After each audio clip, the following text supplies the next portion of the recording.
जय श्री कृष्ण।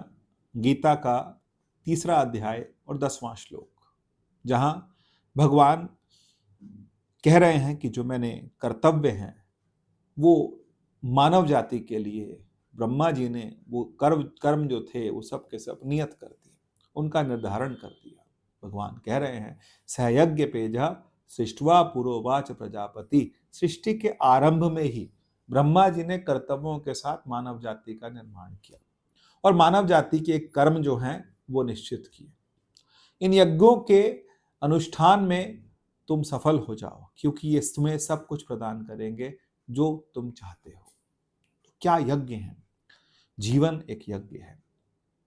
लेकिन हमको यहां एक बात का इंगित करना जरूरी है कि भगवान ने जब बोला मानव जाति, तो क्या मनुष्य और मानव में कुछ फर्क है? हाँ, बिल्कुल फर्क है।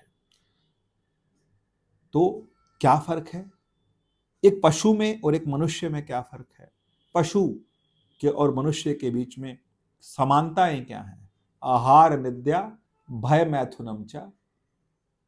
भगवान कहते हैं कि आहार, निद्रा, भय, मैथुन, ये सब चीजें मनुष्यों में और पशु में एक है, क्योंकि मनुष्य भी आहार के बिना नहीं रह सकता और आहार ढूंढता है, भोजन अपना ढूंढता है। निद्रा मनुष्य भी लेते हैं, पशु भी लेते हैं। भय मनुष्य को भी होता है और पशु को भी होता है। मैथुन, मिलन, मनुष्य का भी होता है और पशुओं का भी होता है। लेकिन जो कर्म मनुष्य कर सकता है, जो धर्म के अनुसार मनुष्य कर्म कर सकता है, वो पशु नहीं कर सकता, क्योंकि भगवान ने मनुष्य को एक सबसे ज्यादा गहन चीज दी है, जिसका नाम है विवेक। क्योंकि यदि मनुष्य में विवेक है तो विवेकी मनुष्य जो है वो जीवन में सफल हो जाता है। लेकिन यदि विवेक नहीं है तो फिर मनुष्य जो है वो कहीं ना कहीं हार जाता है। ये विवेक ही है जो कि मनुष्य को और पशु को अलग करता है।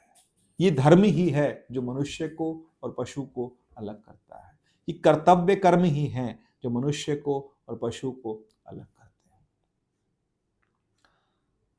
यहां पर हमको बहुत ध्यान से समझना होगा कि मनुष्य के अंदर कौन से ऐसे गुण हैं।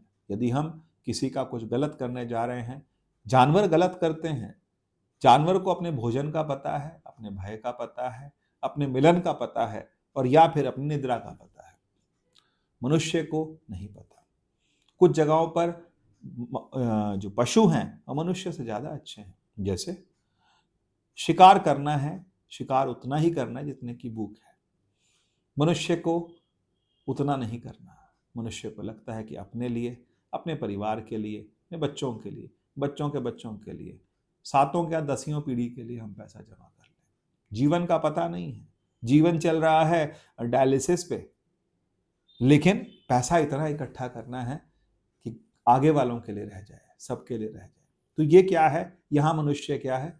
विवेक तो अलग बात रह गई, यहां मनुष्य के अंदर लोभ बहुत ज्यादा है।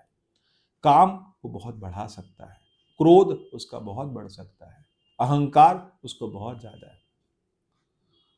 तो मनुष्य के अंदर कई तरह की समस्याएं भी हैं और कई तरह की महानताएं भी हैं।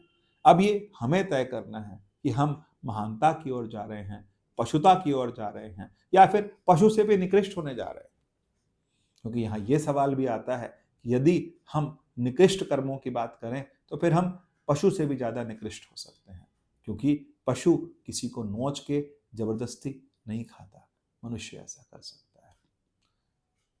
पशु जीवित को ही खाता है जब उसको भूख लगती है, मनुष्य ऐसा नहीं करता।